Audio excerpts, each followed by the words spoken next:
tarde, pessoal. Tudo bem? Eu venho até vocês para trazer uma mensagem de reflexão.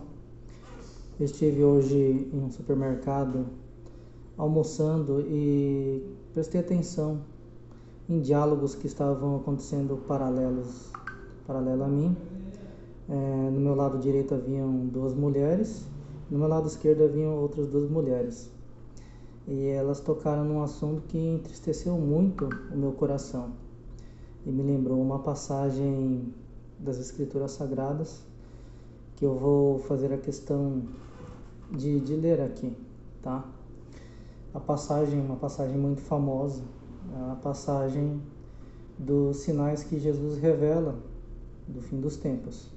Mas tem algo que me marcou mais especificamente, só que eu vou ler todo o contexto aqui. Então, Mateus 24, vou ler do 1 ao 14, tá? Diz assim: E quando Jesus ia saindo do templo, aproximaram-se dele os seus discípulos para lhe mostrarem a estrutura do templo.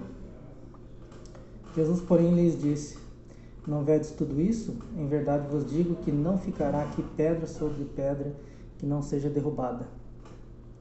E estando assentado no Monte das Oliveiras, chegaram-se a ele os seus discípulos em particular, dizendo: Dize-nos, quando serão essas coisas? E que sinal haverá da tua vinda e do fim do mundo? E Jesus respondendo disse-lhes: Acautelai-vos, que ninguém vos engane, porque muitos virão em meu nome, dizendo: Eu sou o Cristo, e enganarão a muitos. E ouvirei de guerras e de rumores de guerras. Olhai, não vos assusteis, porque é mister que isso tudo aconteça. Mas ainda não é o fim. Porquanto se levantará nação contra nação e reino contra reino, e haverá fomes e pestes e terremotos em vários lugares. Mas todas essas coisas são o princípio de dores, apenas o princípio. E surgirão muitos falsos profetas e enganarão a muitos. E, por se multiplicar a iniquidade, o amor de muitos se esfriará. Mas aquele que perseverar até o fim, esse será salvo. E esse evangelho do reino será pregado em todo o mundo, em testemunho a todas as nações, e então virá o fim. Eu não quero falar de escatologia nesse exato momento. Eu vou voltar aqui no versículo 12, que foi o que me chamou a atenção no dia de hoje. Versículo 12, repetindo, Jesus disse o seguinte: E, por se multiplicar a iniquidade, o amor de muitos se esfriará. Então, o que é iniquidade? Porque a gente vê que o amor de muitos se esfriará é uma consequência da multiplicação da iniquidade. A iniquidade é o pecado sem temor. Quando as pessoas passam a viver uma forma totalmente desregrada, dando costas a Deus o Criador e a tudo aquilo que Ele nos revelou como Sua palavra e como o seu caminho, né? Como encontrarmos o caminho da salvação, dita aqui em Mateus 24. Então, o amor se esfriará. E como a gente percebe isso? Hoje eu me assustei. Eu sei que isso não é comum, quer dizer, não é distante, isso sempre aconteceu na humanidade, né? As desavenças entre os gêneros do homem e da mulher, desde que nós sofremos a consequência da queda adâmica. Mas não são todos os dias que a gente sente na pele e percebe o quão avançado está essa agenda tribulacionista, né? Quão avançado estão os acontecimentos e os fatos citados por Cristo. Então, quando eu me pego nesse versículo 12, e por se multiplicar a iniquidade, o amor de muitos se esfriará. Então, eu estava almoçando, como rotineiramente, diuturnamente eu faço, e do meu lado direito vinham duas meninas aparentemente solteiras, e do lado esquerdo, aparentemente pela conversa, eu estava almoçando, não tinha como não ouvir, falavam alto. Aparentemente era uma mulher casada e a outra namorando.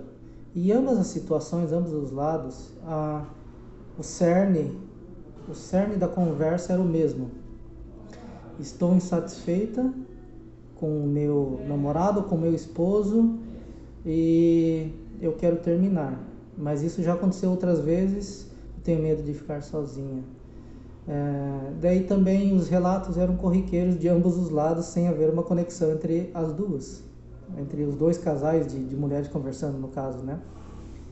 Que era o seguinte: no começo era tudo muito bom, e o tempo foi passando, foi se esfriando o nosso amor, parecia que não tinha mais afeto, não recebia mais afeto, e se esfriou.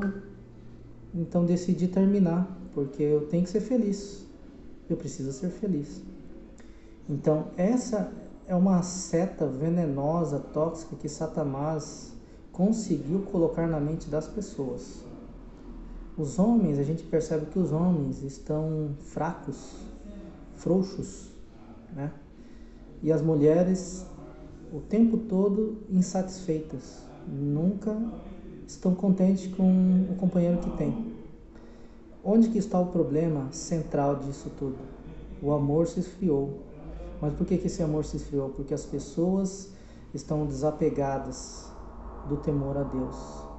As pessoas estão desapegadas de uma comunhão com o Espírito universal, Criador, do Deus maravilhoso, Javé, o nosso Pai amoroso. Então as pessoas decidiram resolver e viver por sua própria conta, fazer o seu próprio caminho, na força do seu braço. E as consequências estão aí. Não existe casamento próspero.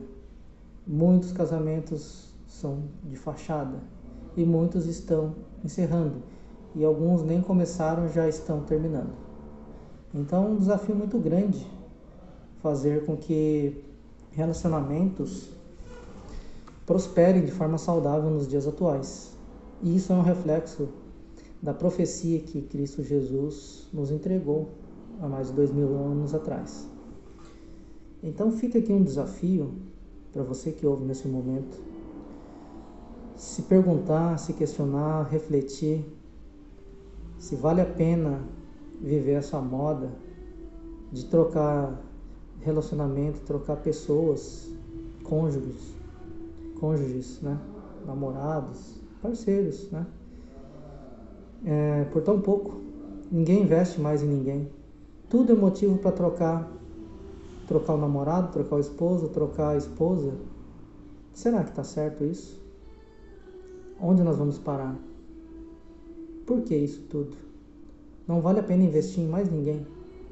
Então as pessoas, na sua ansiedade, no seu medo de ficarem sozinhas, a mulher, ela erra muitas vezes, na minha observação, por medo de ficar sozinha ou por interesse financeiro.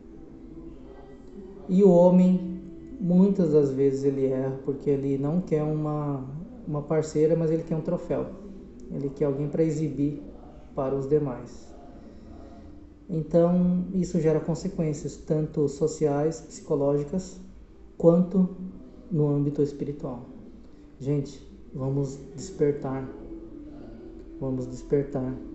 Estamos em tempos derradeiros. Cristo está às portas. Não podemos mais ficar brincando dessa forma. Então, precisamos de sabedoria na decisão e na escolha de uma pessoa para estar ao nosso lado. E nós não temos a capacidade plena em si próprios. Nós precisamos da orientação do Espírito de Deus. Então, busquemos o Espírito de Deus para tomar essas decisões. E é um desafio muito grande viver em casal. São mundos diferentes. Tanto a mente feminina quanto a mente masculina são mentes muito diferentes uma das outras.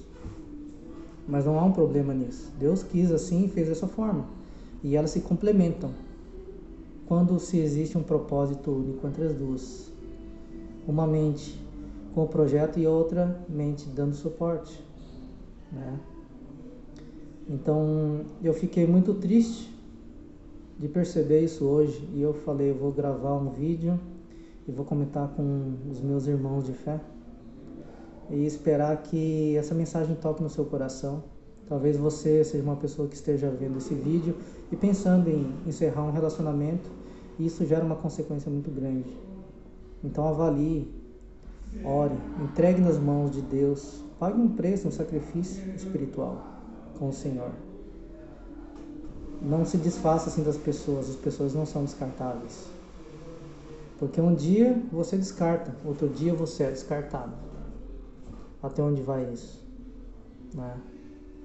Então, eu desejo que o Espírito de Deus toque no seu coração nesse momento, traga luz, discernimento, sabedoria e paz, capacidade de compreensão e capacidade de amar. Nós precisamos resgatar esses valores que Cristo nos revelou, tá bom? Em nome de Cristo Jesus, seja abençoado. Receba a luz do sempiterno, maravilhoso Pai das luzes, em nome de Cristo Jesus, tá bom? Reflitais. Nós estamos em tempos difíceis, mas não vamos tornar as coisas mais difíceis, pois nós temos livre-arbítrio e capacidade e raciocínio. Deus nos deu capacidade cognitiva, e isso nos torna diferente de todos os outros animais. Use sua capacidade cognitiva, desperte sua mente espiritual, em nome de Jesus.